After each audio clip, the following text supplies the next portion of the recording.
Hey, what's up, everybody? It's Pikel with League of Items, and opening day for LPL is finally here.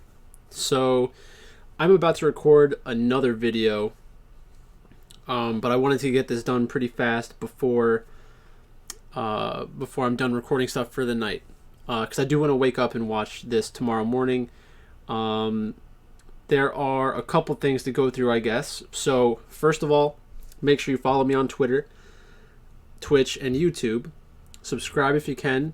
I have a Patreon, $10 a month. It gets you into my Discord server. So what is the $10 a month for?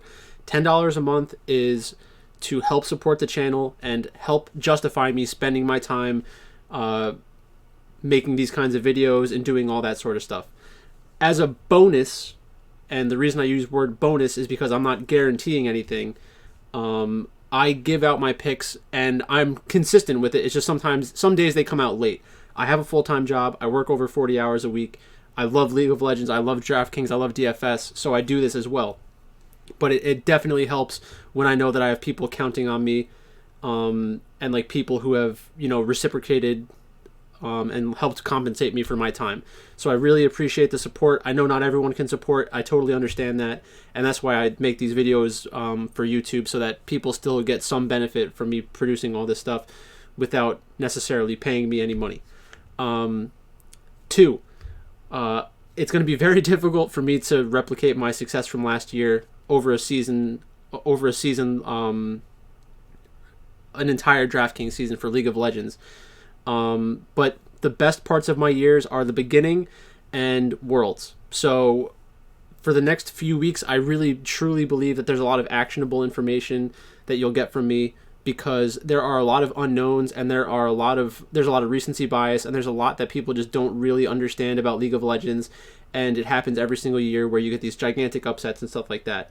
That is more beneficial in LCS and LEC. In LPL, you're generally going to see, due to the best of three nature, that a lot of these games are somewhat predictable and the lines are generally pretty good.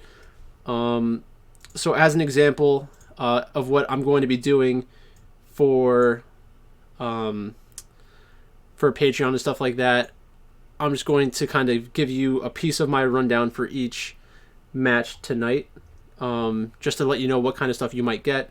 I don't do in-depth breakdowns like this most of the time. Once people kind of get a feeling for all the teams, I really simplify what I produce in my Discord, and I give out the picks, because the logic really transfers from slate to slate. So once you understand how I feel about two-game slates, how I feel about best of threes, best of ones, it really is just about switching up the teams that you're getting exposure to and building your lineups. I don't have my sheet ready for tonight. I don't know if I'm going to give out the sheet again. I know a lot of people liked the sheet a lot last year, but it's just not worth it. Once you see the kinds of rosters that you can build and your hand building, that's really going to be the best thing for you to do. Also, I'm working with the esports department, so I'll probably be using their lineup tool more often if I do max enter. In general, especially on these two-game slates, the most amount of money I'm going to spend on this kind of slate is like $200. I'm probably not even going to do that, because I hate two-game slates, and I do everything in my power, which I don't have much power in regards to DraftKings. I do everything in my power to disincentivize them from making these kinds of contests. So every time this thing doesn't fill, I don't care at all. Like I'm just more about the 3-game slates, 4-game slates, the LEC, LCS with the 4-game slates, best of ones. Those are really the slates that I prefer. LPL is not my specialty. I'm much better at LEC, LCS, and Worlds when it's best of ones. And I know that's a hole in my game. It's just, that's the fact of the matter. So let's get into the two different matchups specifically. I'm going to give a little bit of information about each team, the betting odds, and the rosters, because we do have the rosters at this point. So let's go to the rosters first. So in the first matchup, we're going to go over Top Esports and Suning. So the last time that these two teams played, Suning beat Top Esports. I was big on Suning all of last year, and before the summer split started, I said that Suning has the chance to be very good in the summer, and they ended up making it to the World's Finals. So I'm not saying I predicted that, but It's not meant to suggest that. What I'm trying to say is that when you understand League of Legends deeply, you pick up on the little things that translate into successful teams, or can translate into successful teams if they build upon it. So for a team like Suning, in the spring we saw that Huanfeng and Sword Art were a very good, powerful combination in the bot lane and would help the team get into the team fighting stage. And once they got into the team fighting stage, they could win a 5v5 against anybody. That's something that not every team has as their trump card. But let's go through every lane matchup, and then I'll let you know what I'm doing with DraftKings. So 369 against Bin. This is basically an even matchup. I think that they're both potentially carry players. Suning is more likely to play around Bin than Top Esports is to play around 369. I don't think there's a huge advantage on either side. Karsa against SFM. I think overall Karsa is the better player. I also think that SFM is the one that's more likely to pick something at this point in the season that is like not a horrible champion, but it's not going to be the meta champions. So if anybody's going to make a pick in this matchup where it's like, why would they even do that, and it basically loses them a game, it's more likely that it's going to be SFM. So that's a negative because they are relatively close, even though, like I said, I do think Karsa is the better player in the long run. Knight against Angel. Knight is a better player than Angel. Angel did a very good job in the World's semifinals against Top Esports. But again, I think that Knight is just a much better player than Angel, which isn't to say Angel's a bad player. Angel is at worst a league average player.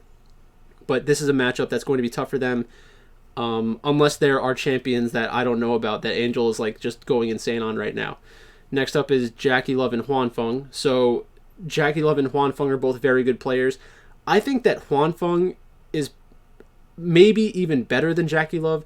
A lot of people like to talk about Jackie Love because Jackie Love has won a world championship in the past, but the difference between the two is negligible. They're both potentially very good team fighters. Jackie Love does play Kaisa, which is actually a very strong champion right now, and that's one of the champions that they played a lot when they won their world champion as a part of Invictus Gaming. But even when they were on Invictus Gaming, they weren't the primary carry for the team.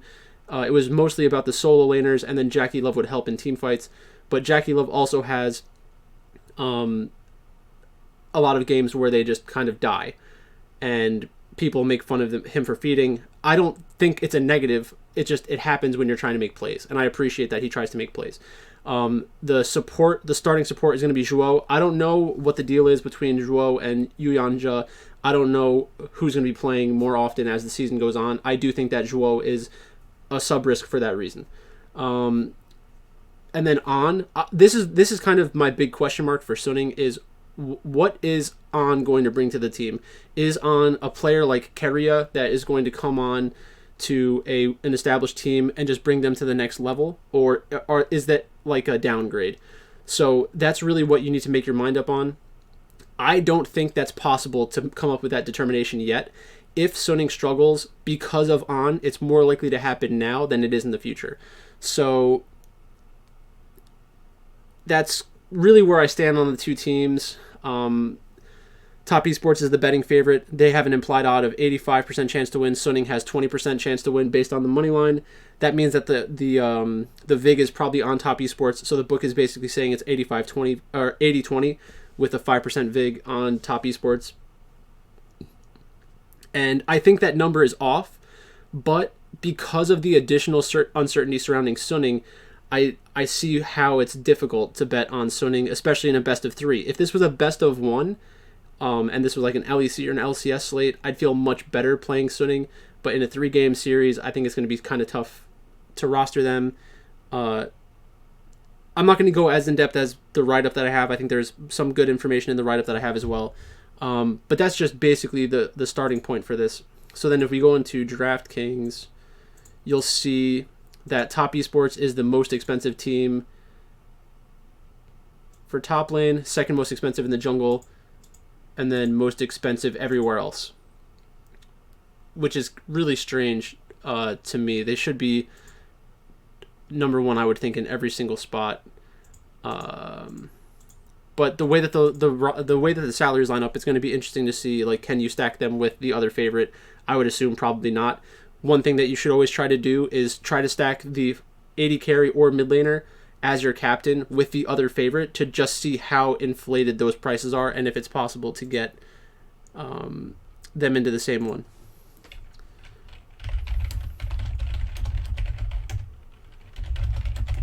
So I got to get this done in 5 minutes. But yeah, so that's it for top esports. Next up is OMG and EDG. And this is surprising. This line surprised me a lot. So right now, EDG is the implied favorite, 83% to 22%. They both went 3-1 in the Demacia Cup. That's not really the most important thing in the world. I think that the groups are not of equal strength in general, so it's tough to really put your finger on it and figure out like how does that translate into their relative strength. But I'm just going to go into the rosters now. So we have New, Aki, Wuming, Eric, and Cold against Flandre, Jai, Scout, Viper, and Mako. And I like both of these teams a lot. When they play against higher ranked teams, I'll be much more interested in them as low owned underdogs. In this spot, I think that it's really mostly a coin toss. I'm shocked that it's 80-20. I understand why it's 80-20 because the one side has much bigger names. They're a bigger organization. People like them more in general. Flandre, you're getting at a discount. But I think New is a very good player as well. If I was building a team, I would prefer Xiaoshang or Flandre over New, but New played really well throughout last season and was surprising in a lot of the games. So I wouldn't discount New at all. Like I don't think that it's heavily favored for EDG. The top laners from EDG are more likely to carry a game than New, but New is definitely a serviceable top laner in the LPL. In the jungle, we have Jai and Aki. Aki is the guy on Leaguepedia that looks like he's going to murder someone, which is very scary in general. Jai is the player that I prefer on EDG out of Clearlove and Jai.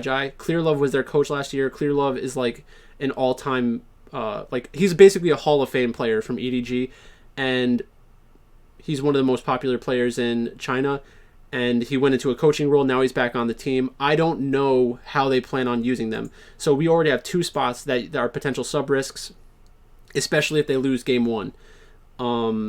So it scares me a little bit. Aki, I have no idea what champions Aki plays. I don't know if I like the player overall, but this, even just from a game theory perspective, because it fits better with top esports and because of the sub-risks for EDG, it's a good idea to get some exposure to them. If you're running one lineup, then you have to do something else, but if you're going to play multiple lineups, I would definitely have exposure to OMG because I do expect them to be lower owned as the primary stack. Next up, we have Scout and Gory.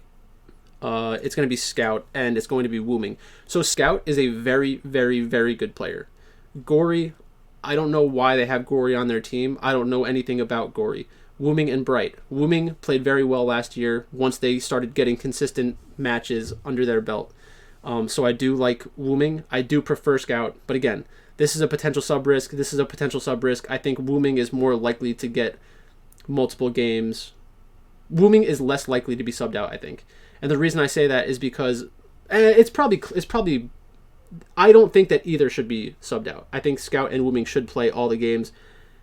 If I had to guess, I'd say it's like 95% Wuming plays all 3 games and probably 90 to 95% for Scout, because the fact they have Gory is different from what EDG has had in the past. And then we have Hope and Viper, and then we have Eric from OMG. So Viper's coming over from Korea. Viper is a very good player. Viper is arguably a top 5 AD carry from the LCK from a talent perspective. And I think that it's interesting that they've already taken away the starting spot from Hope. So it's going to be Viper and Mako against Eric and Cold. So obviously EDG has the advantage in the bot lane. Hope and Viper are better than Eric, at least from what I've seen. Mako is definitely better than Cold and Bafang. Mako is just a very good support player in general. I think everybody knows that by now. So the questions that you should be asking yourself tonight when you're making your lineups are, do I want to stack top esports and EDG? Then it's, who can I get as a captain by combining these 2 teams? Top esports is the more expensive one, so if you get your primary stack from EDG, you have a better chance of building a lineup that combines those two teams together. And then the fact that we have we